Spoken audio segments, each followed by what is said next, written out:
Today's very latest news coming to you first from the fabulous Pattaya Media Group here in Pattaya.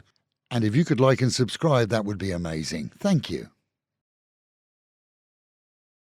Thai media is reporting that the next phase of the government's 10,000 baht handout to all Thais on little or low income is likely to be delayed. According to the Prime Minister, the issue isn't having enough money to fund it, but the concern about the roll-on effects of the US tariff policies on global economy. In other words, the state is looking at a potential downturn in revenues. Two groups of Thais, those who are elderly and those in need, have both received funding in the past in what's seen as an election initiative. It's now down to her awaiting reports from other departments, along with recommendations. The Mukdahan Provincial Public Health Office has confirmed a fourth case of anthrax in that region, which has been blamed on a single slaughtered animal at a festival. With one having lost their life and the three others remaining in total isolation, the department also advised that of the 636 so-called at-risk people, all but 90 have now completed the 7-day quarantine period successfully, with the remaining people expected to be clear by this morning. On Koh Phangan, a 36-year-old Russian tourist has been arrested on charges of selling imported hashish from Bhutan, but a relief perhaps even for him, as his method of smuggling involves swallowing condoms, ran-forward drugs, and all of those have now been passed and of course duly inspected. There's no word as to whether his clients knew of the original baggaging of their chosen drug.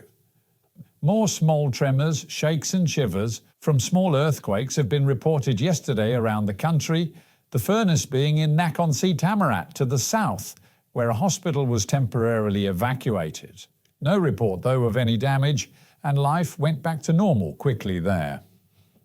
The Bangkok Metropolitan Administration reports that just 13 sets of remains are missing from the collapsed BMA construction site after weeks of careful evacuation and diligent recovery. Search teams have now accessed the whole of the site, including the basement area, which remains almost intact but in a dangerous state. So far, over 200 sets of remains have been recovered and sent for forensic matching. This is more than 70 diggers and excavation machines have been in use, as bi-daily meetings have been held to coordinate all efforts. And at Phuket Airport, officials were amazed to see the contents of luggage that went through scanners. It seems a 61-year-old Australian expat, Peter Davidson, thought it was okay to travel with hopefully defunct explosives in his suitcases. Neatly packed there, officials found a grenade launcher, along with at least one grenade, and several other explosive devices. No word on what his penchant for rusty weapons might be, but he's assisting police with their inquiries. And good news for the upcoming 4-day weekend, as 61 tollways will be fee-free for the holidays. As expected, the fee drop sees not only booth staff able to enjoy the break, but also a relaxation of traffic on regular routes.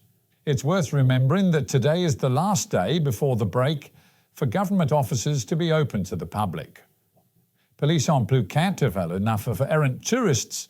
That's obvious, as an Australian caught on camera riding a rented bike like a lunatic and performing wheelies to impress himself has been sentenced to 15 days behind bars.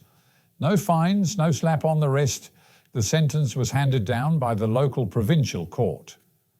And air flights to and from Thailand are likely to follow the plans announced by Thai Airways to detour around both India and Pakistani airspace until the conflict there is concluded. With both sides making threats to the other, the risk is too great for Thai Airways to fly over that region, and so have filed alternative routes for their scheduled flights. And with the Met Office promising highs of 33 dropping down to 28, with the prediction of thunderstorms throughout the morning at any time and possibly even into the afternoon, seeing the real feel of 39. Local and national news today from Fabulous 103 FM and Fabulous Pattaya Media Group. And to get a notification every time we release another bulletin or program, like and subscribe to our channel, Fabulous Pattaya Media Group, by using the link below.